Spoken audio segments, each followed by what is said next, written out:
What's going on, everybody? Welcome to another episode of the Fixed Fights podcast, Best Bets. We gotta think of a better name for that. I gotta clean up this intro. But usual suspects here. I'm Kurt. I'm here with Ben. I'm here with Bob. We are breaking down all of the odds for this UFC 260 card tomorrow night. Gentlemen, how are you guys? Good. Yeah. I'm good. I'm pumped to hear Bob's take on betting on this card, because at first blush, it feels like a little difficult card to place a bunch of wagers on, to be honest.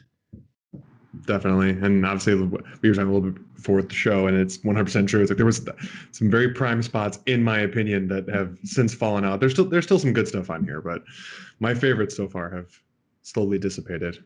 Like they got stamped out of existence or something. No. Very unfortunate, but nonetheless, let's talk about this main event first. Bob, I don't know about you, but me and Ben were talking on our actual show, and we both have such a hard time actually picking this fight, right? Because as we said, and as I'm sure you and everybody else can see, there's just not much to draw from Francis Ngannou from the first fight. Like, we knew going into the first fight, he had amazing power. We still know he has amazing power, right? But everything in between, we do not know. I kind of lean towards Stipe doing it again. But if he does get knocked out, I would not be surprised. The odds sit currently as Stipe as a underdog ever so slightly at plus 105. The comeback on Francis is minus 135. Are you a bit surprised that they have Stipe as the underdog again? It's the finishing of Ngannou, because I agree with you. Literally, the difference of knowing what Ngannou can or cannot do between their fight 2 years ago, coming on 3, to now is literally nothing. There's he's fought some really heavy duty wrestlers, that never even got an opportunity to wrestle. Really, the only person that's ever really been able to wrestle him, other than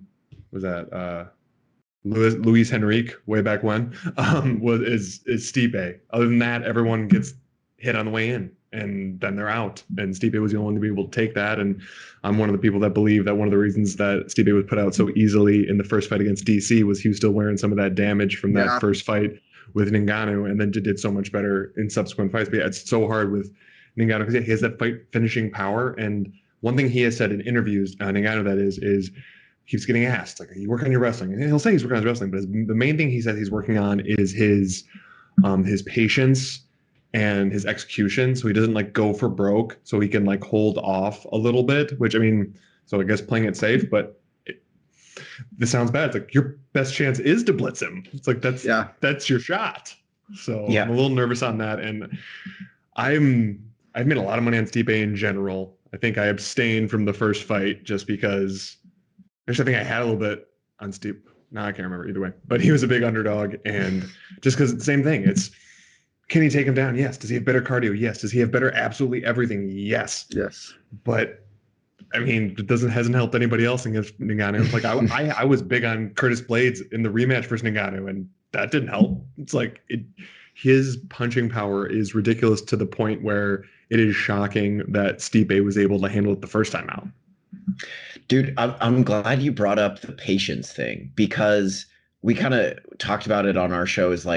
I feel like it's a really big ask of Francis Ngannou after he gets all these very quick knockouts in a row, to say suddenly, you know what, be patient. And there's no way he doesn't remember going for broke in their first fight and then it totally backfiring on him.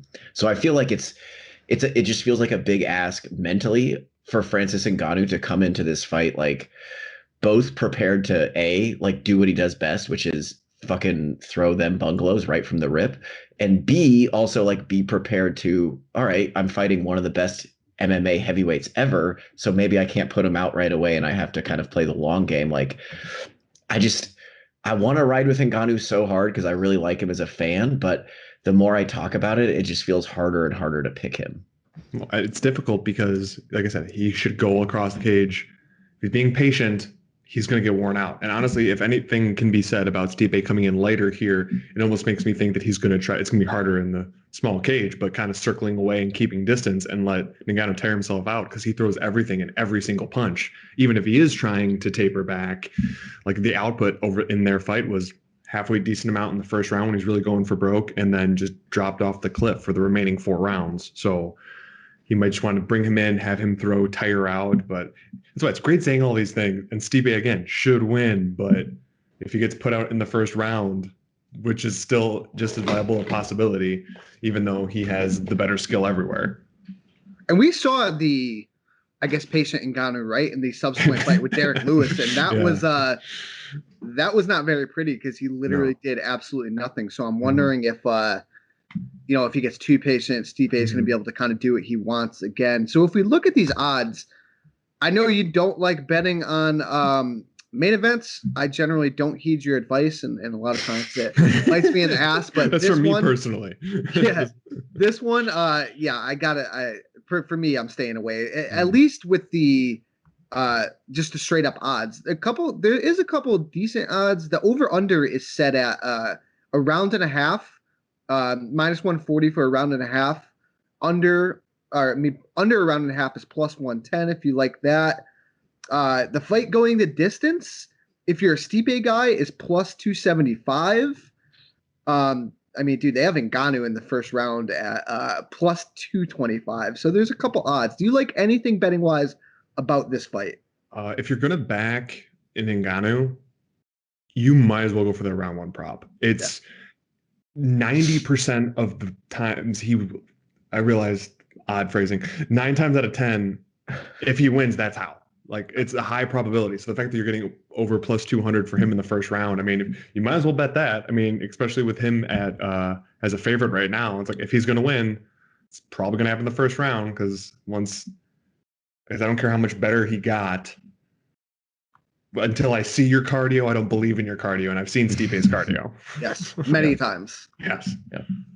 And then in terms of like, if you like Stipe, obviously he's just straight dog now. But if you want to do a little like, when you're super confident in someone, what's always a nice way to be able to pick them is, so if you really like Stipe, okay, then like put a unit or whatever your terms of betting is, put that on Stipe. And then if you have what you deem as ridiculous odds of his most likely way to win. So if you're thinking it's going to be Stipe by decision again, so Stipe by decision, like over plus 400, you can put a little bit on that. So it's like if that they both come true, it's a double win. And if you lose the prop a little bit, it's what I did. I mean, it didn't end up working for me, but it's what I did with when Tim Elliott fought a few weeks ago. I bet him straight as an underdog, and then I had him specifically by submission at pretty big odds. Man, it was close, but it didn't happen. But it's like when you're really confident one way or the other, that way you can still get the winner and then a little extra if you're doubly right. I was lucky enough to hit on Derek Lewis. Same situation a couple weeks ago. Nice. Lewis and the knockout.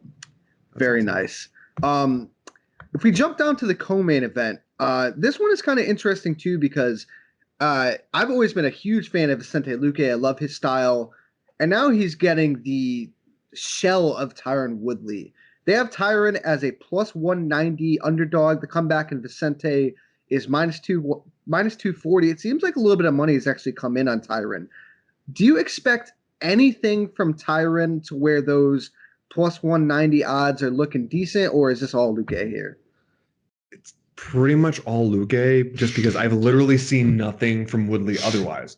If this was even just Woodley coming off the championship fight, I mean, I love Luque too, but dude gets hit, and he gets hit a lot. And like his defense is not great, but he has a strong chin, and he barrels forward, and he still gets you on volume.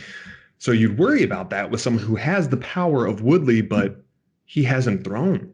And if he could mix in the takedown, just threaten with the takedown and then come over the top like he used to be able to do, I would think, hey man, I mean, Luque's been put out before, you might be able to do it. But I just see Woodley backing up against the cage as he always has, but then not throwing when the opportunity strikes as Luque comes on the way in. And especially Luque does a great thing of he'll throw a couple strikes, like a 2 or 3 strike combination with his hands, and then he'll throw a high kick or to the body. And I mean, Woodley typically just eats those or barely lifts his glove up and then it goes off the glove but still hits him in the head. So I wouldn't be surprised for a Luque finish. And yeah, the plus 190. Like really with the Woodley, because Woodley doesn't wrestle. He never has. He hasn't wrestled since Strikeforce, and that's enough years ago that it's like it's just not going to happen. It's just not his style of fighting. So that's another one. It's like, if you really want to put like a fraction of amount of money just because you think the odds are crazy, then go him by finish or knockout, because he's also not getting a submission at big dog odds. That way, if it does happen, it's like you're really excited, although more than likely Luque is going to roll and roll big here. Honestly, though, I feel like, if money keeps coming in on Woodley, I'm tempted to lay the juice on Luque, to be honest, or like put him in some sort of parlay. I don't usually do that kind of stuff, but if more money keeps coming in on Woodley, like, if Luque dips to like minus 200 or under, that is a steal on him in that fight. And that's one of the times where it's like, that you're putting a lot of money down. So yes, it's a big risk, but it's just such a great spot for it that would be worth going big on if he keeps coming down, which, like you said, it seems like it's starting to happen that way. Yeah. Thomas Almeida is a plus 255 underdog against Sean O'Malley, coming back at minus 330. I think both Ben and I on our show were pretty high on Thomas Almeida's chances here. I didn't go as far as to pick him, but how are you feeling on Thomas Almeida coming into this Sean O'Malley fight? Because remember, a couple of years ago, before losing to Cody Garbrandt, Thomas Almeida was that dude for a while. Full disclosure, I think Sean O'Malley is a garbage human. Just putting that out there. I'm sorry, like, I have a lot against him. I can go into it another time. So I'm trying to taper my feelings towards the actual person. Okay. He throws really, really strong, straight punches that gets people coming in. It's what he did I was able to do against Eddie Wineland. And the same thing can work against Thomas Almeida. And Thomas Almeida, even when he was winning, would get rocked in almost every single fight. It was just he finally hit a caliber of guys that could throw a little bit harder. Yeah. I was watching some of Almeida's fights, and I would pick Almeida for sure if you could promise me that he would start attacking the leg in the first round. The issue is sometimes he waits until the second round and he gets his distance before he starts throwing at the leg. And by then he might already get put out. But I don't care what Sean O'Malley says. He has a weakness to his legs and ankles and feet. And if Almeida can get that going and even just like disrupt his rhythm, like while he's trying to go on his way in, go down low and just touch it, have him thinking about it. Because as blindly confident as Sean O'Malley is, he's going to remember how it feels when you start hitting him in the leg, because he's had 2 times in the last 4 years where his legs have failed him. And I know Thomas Almeida kicks hard. So I think the plus 275 is a bit ridiculous. I would have this line a lot closer, but I know everyone are big Sean O'Malley marks in terms of betting. But the first round's going to get interesting because I think Sean O'Malley is going to come straight across, throw those straight punches, and try to put Almeida out quickly. If that doesn't happen, I like Almeida's chances even more because, like I said, in the second round is usually when he really starts turning up the leg kicks. So this is an underdog that I do like, and this is one of those ones. It's like it's disrespectful enough of a number that like if this gets to be plus 300. I just have to put money down on it, even if it's like half a unit, because you're going to win 1.5 out of that. And yes, the entire time I will be praying that he kicks the leg and does calf kicks. Like the entire time I'll just be like, just do it right away. And if that happens, I will be a happy man, because again, Sean O'Malley is a garbage human being. I would second that Sean O'Malley is a garbage human being. Yeah. I also like I'm riding pretty hard with Tomas Almeida here. I think obviously like he has a ton of wear and tear on him and his chin is questionable at 29 years old, but I think even in like longer striking exchanges, like I totally agree with you that if Almeida goes after his leg, that's a great strategy and he can hurt O'Malley that way. But I think even just like if this turns into a straight up scrap, I favor Almeida, assuming his chin is not totally shot and his durability is not totally gone.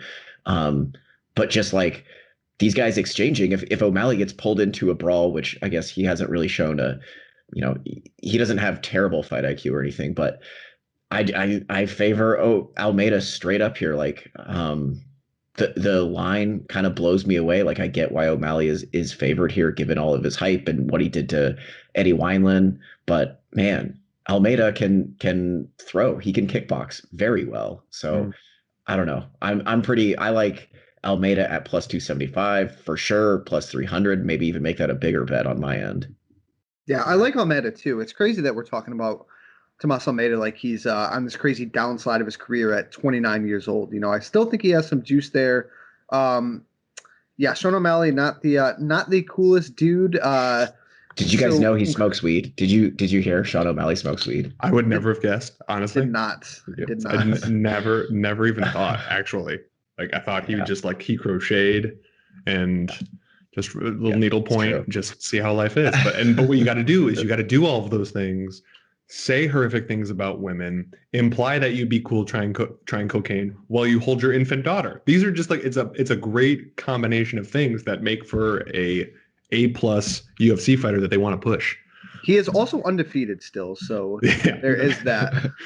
That is my favorite take from him too, because he's discounting the fact that it wasn't a super long fight, but as the fight was going, Chito Vera was lighting him up until that point. Chito Vera was winning that fight. Yeah. And we'll put it this way. Almeida is the second best fighter O'Malley has ever fought.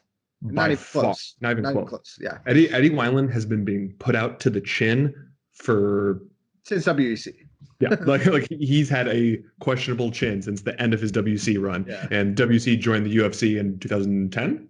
Yes. So it's been a minute, and with his fighting once a year and being a full-time firefighter. So, but that's why there's some big dog odds on here that if you have an inkling either way, that I think name value is really causing people to bet on him. This fight for sure. So Thomas Almeida is a maybe for me, and then plus 300 he just has to be. Basically, this one's just like, do I want to try to wait for a better number? I'm probably going to have something on it. Do I want to wait for a better number? Another one that I really like that's also big dog odds is Jared Gooden. I like his chances against Abubakar Nurmagomedov. I don't think he's as good as is made out to be. It's a similar name value type thing where like he has the wrestling, but it's not.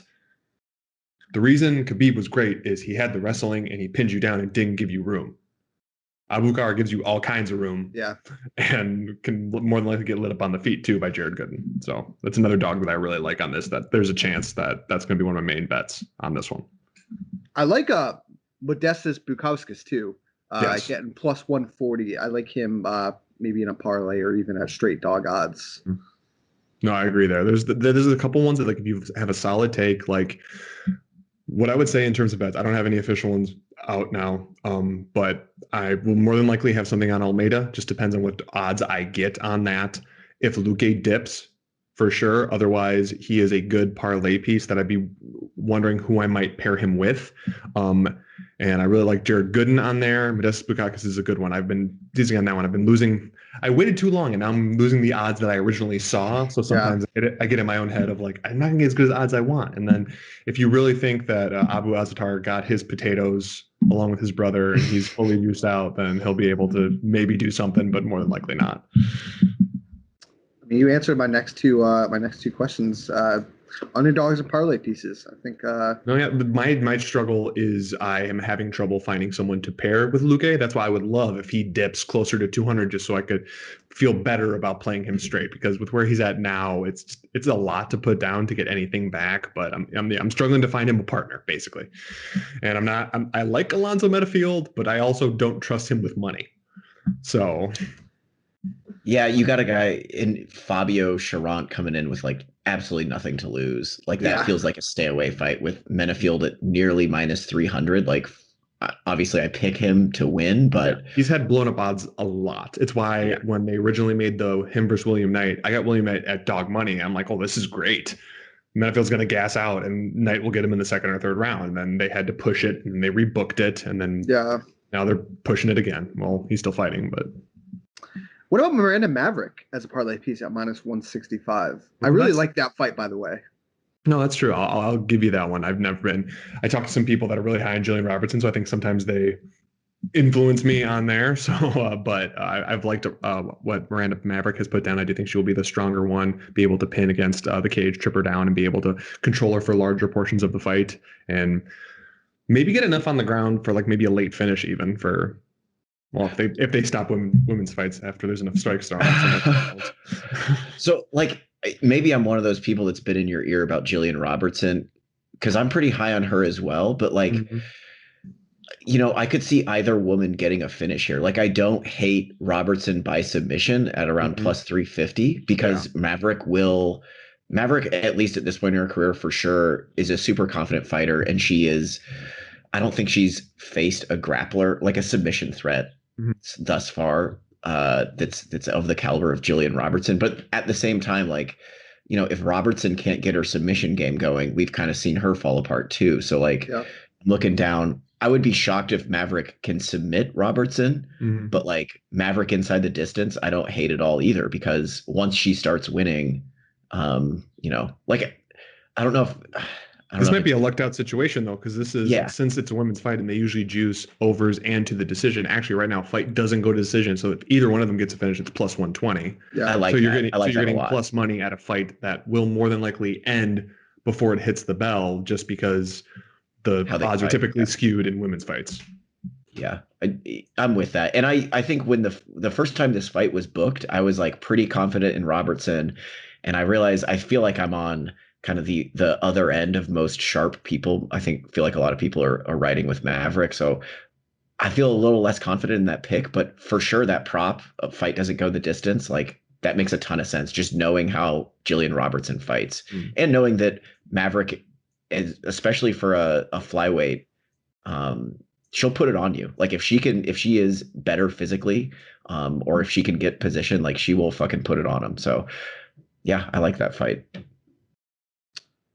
Anything else we need to hit on before we get out of here on this card? Don't bet on the malarkey worthy fight. Yes. I don't. Yeah. And I won't even make puns given their last names, even though it's taken a lot for me not to do with either. Dude, puns are always welcome in this show. I'm worth a lot of malarkey. Ones, so nice. Not even sure if this fight is worthy of the malarkey. I don't even know. Nice. Sorry, dad joke. Yeah, we appreciate those around here. All right. That's all I got. UFC 260 this weekend. Win some money with us. Please follow us all on social media. Give the podcast a follow on YouTube, SoundCloud, Spotify, iTunes, wherever you listen to podcasts. Enjoy the fights, and we'll talk to you all soon.